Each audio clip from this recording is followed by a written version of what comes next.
Thanks for sticking with us tonight. Well, check out this next story. Good old MSNBC had to say goodbye to one of their paid contributors after he failed to inform the network he was a speechwriter for Joe Biden. John Meacham has been a go-to analyst and contributor for MSNBC for years and years, but not anymore. The network let him go yesterday, at least as a paid guest. Now, the network made this call when he didn't inform him that he actually wrote, get this, Biden's so-called victory speech that he gave Saturday night in Delaware. He also wrote that speech that Biden gave a couple weeks back in Gettysburg. And oh, by the way, he also wrote the speech that Biden gave at the Democrat National Convention. But don't worry, MSNBC is still packed full of biased liberal so-called journalists. My next guest, familiar with all of these lovely left-leaning journalists out there in our country. He's an outspoken black conservative and the executive director of Unhyphenated America. Christopher Harris joining the show. Christopher, how are you doing tonight?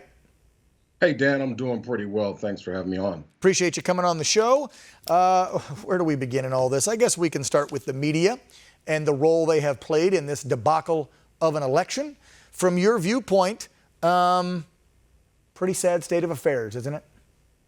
When you say the media, are you talking about the corrupt fourth estate? Is that what, I like how you just lay it out there, Christopher. Yes, I would call it the corrupt fourth estate. The vanguard of the people. Yeah, the vanguard of the people. You know, those who are supposed to help to inform us on what's going on with the government so that we can make the best decision. That's what you're talking about? Yeah, that they've long since been dead and gone for a while now, Dan. Now, I'm going to throw somebody under the bus, and I know that you've contributed on him. I was a huge fan for a long time and viewed him. I can't believe what Fox News is doing. Yesterday, Neil Cavuto, used to respect the guy, cutting off Kayleigh McEnany in the middle of a press conference. That's unheard of. Whether you don't like what they're saying or they're not out there with the facts right in front of you, it's the press secretary for a sitting president of the United States. How dare Fox or any media organizations go, you know what, folks, we're going to control what you hear. We're just going to cut out of this. Could you believe that? You know what? I call President Trump the great revealer. He's the great unmasker, the great unveiler, or revealer rather, because he's caused a whole lot of people to take off their mask and show who they really are. I mean, we expected this. We saw this a lot, Dan, throughout the whole election cycle, where all the other networks, you know, the alphabet of networks, they would cut away from his speeches or from any presentation or talks from his press secretary. We did not expect that from Fox. I mean, Fox got to be where they were, where they are, by the fact that they at least try to present themselves as being fair and balanced. And that's what attracted so many conservatives to the network. Unfortunately, that mask has been ripped off. I mean, they took it off themselves. Fox business, right? This is Fox business. This is not an opinion. They're supposed to be showing the information that like investors and business owners want to hear. And so this is pertinent to the American people.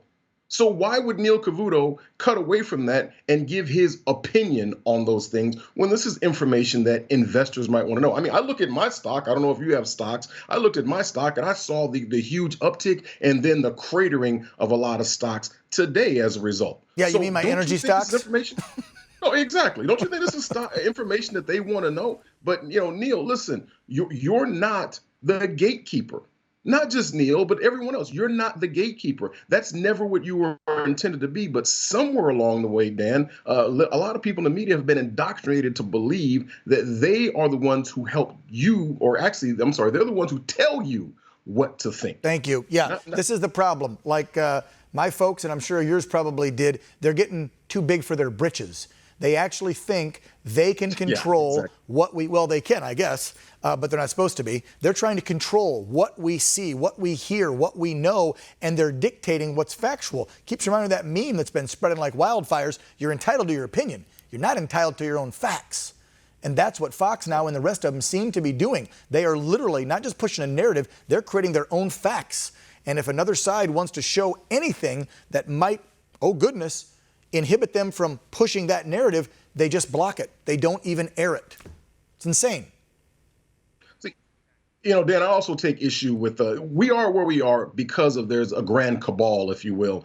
This did not happen overnight. This has been a 100-year effort by the left. right? And they started with taking control of the public education systems, right? Because you have to indoctrinate people to really start to embrace leftism, cultural Marxism, all those things. And so that's one of the things that's happened is that they've embraced cultural Marxism, leftism. And so people don't even know the Constitution anymore. We don't even have Civics 101 being taught. So a lot of people are going to be really upset if and when we see these election returns being overturned because they were falsely called by the media, including Fox. Yeah, they sure were.